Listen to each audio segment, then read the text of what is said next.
សូមជម្រាបសួរដល់បងប្អូននៅក្នុងបណ្ដាញ social media ទាំងអស់គ្នាយើងត្រឡប់មកវិញសម្រាប់វីដេអូបង្ហាញអំពីការចែករំលែកទៅលើកម្មវិធីថ្មីៗទាក់ទងផ្នែក digital បាទ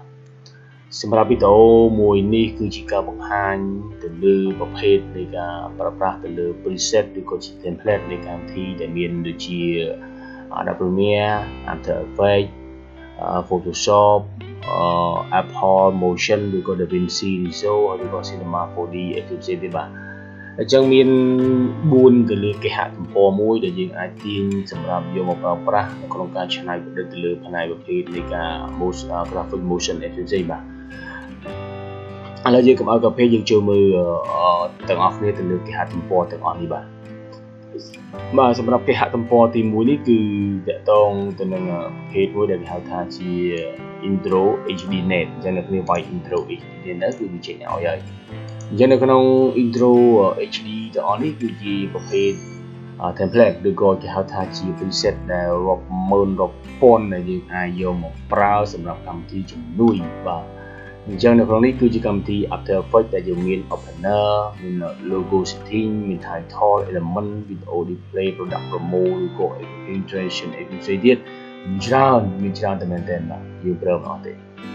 អានេះគឺជា Premiere បាទ Premiere ដែលយើងប្រើមានដូចគ្នាដែរនេះដូចមាន logo setting title product promo ឬក៏ video display ផ្សេងហើយអានេះ Photoshop បាទ Photoshop ហ្នឹងក៏មានច្រើនដែរដែលយើងអាចប្រើប្រាស់សម្រាប់ទាំងអស់ហ្នឹងដែលវាជាជំនួយនៅក្នុងការបើលើផ្សេងដែលយើងយកមកប្រើប្រាស់វាច្រើនបាទដល់ស្អីសក់ក៏ច្រើនខ្ញុំក៏វាមិនលម្អិតឲ្យទាំងអស់ដែរបាទគឺមានច្រើនដូចគ្នាហើយសម្រាប់ Apple Motion បាទ DaVinci នេះជា Apple Motion បាទហ្នឹងក៏ខ្ញុំមិនដែលប្រើដែរកម្មវិធីនេះជា Final Cut Pro ទាក់ទងទៅនឹងពួក iMac DaVinci ហើយក៏វាមានច្រើនដែរទាក់ទង DaVinci ដល់ Resolve វាអាចប្រើដូចគ្នាហើយនឹងមានផ្សេងទៀតក៏ខ្ញុំមិនដឹងអត់ដែរបាទជាគេហទំព័រទី1ចំណែកមកគេហទំព័រទី2នេះគឺគេហៅថា Share AE បាទ Share AE នេះនឹងយកពាក្យ Home សិនបាទពាក្យ Homeអញ្ចឹង CIE នេះគឺវាក៏ឲ្យច្រើនដែរវាមាន VIP free template អីយើងចុចមើលនៅក្នុងនេះបាទអានេះ video motion មាន logo shot មាន background ផ្សេង sound effect អាណាpremier អីក្នុងនេះវាមានច្រើនជួយគ្រាន់តែអ្វីដែលសំខាន់នោះតើម៉ាស៊ីនកុំព្យូទ័ររបស់លោកអ្នកទាំងអស់គ្នាហ្នឹងអាចដាក់វាឬក៏ទាញវាបានអត់គឺវាអាស្រ័យទៅលើកុំព្យូទ័រសម្រាប់កុំព្យូទ័រខ្ញុំ laptop តបនេះក៏វាធានាក្នុងការយកដែរបាទហើយមួយទៀតនេះគឺតកតងទៅនឹង AECA បាទ AECA នេះក៏មានច្រើនសម្រាប់កម្មវិធីហ្នឹងវាអាចស្តៀងគ្នាបាទអីគ្នាមាន Cinema 4D នេះក៏វាឲ្យជួយច្រើនដែរសម្រាប់អ្នកដែលចូលចិត្តប្រើ Cinema 4D អូខេ DaVinci Aero Motion អីមានច្រើនបាទ Cinema 4D បាទនេះ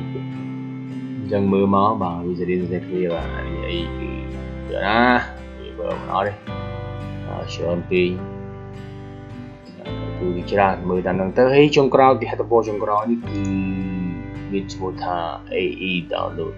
បាទ AE download ប៉ុន្តែគាត់អ្វីដែលខ្ញុំទៅប្រើដូចជាមានតែប្រភេទ intro ទេដែលខ្ញុំប្រើហ្នឹងគឺមានច្រើនគឺវារួមហើយ intro HD នេះវារួមពីច្រើនពួកនេះដូចជាយកជាងពីហ្នឹងដែរទេបាទ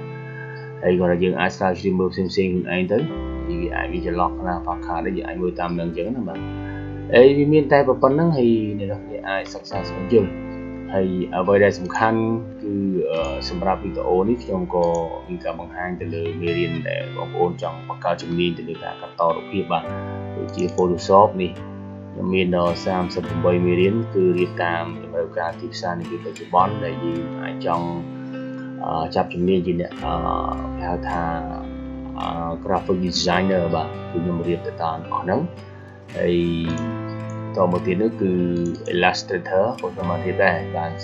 31មេរៀនដែលខ្ញុំមានរៀបទៅតាមទិដ្ឋភាពជាក់ស្ដែងនៃតម្រូវការទីផ្សារពេលបច្ចុប្បន្នយកទៅគឺប្រើប្រាស់តែម្ដងបាទគឺជំនាញ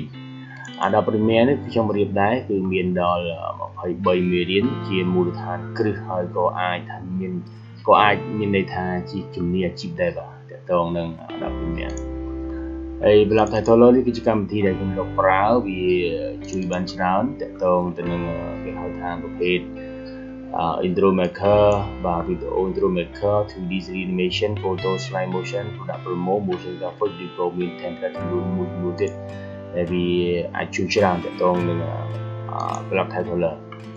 ហើយនឹង Pro Show Producer នេះគឺជាកម្មវិធីនៃការបង្កើត slide pre-wedding ឬក៏ slide record ផ្សេងៗដែលខ្ញុំក៏រៀបដែរមានរៀបអត់ដែរ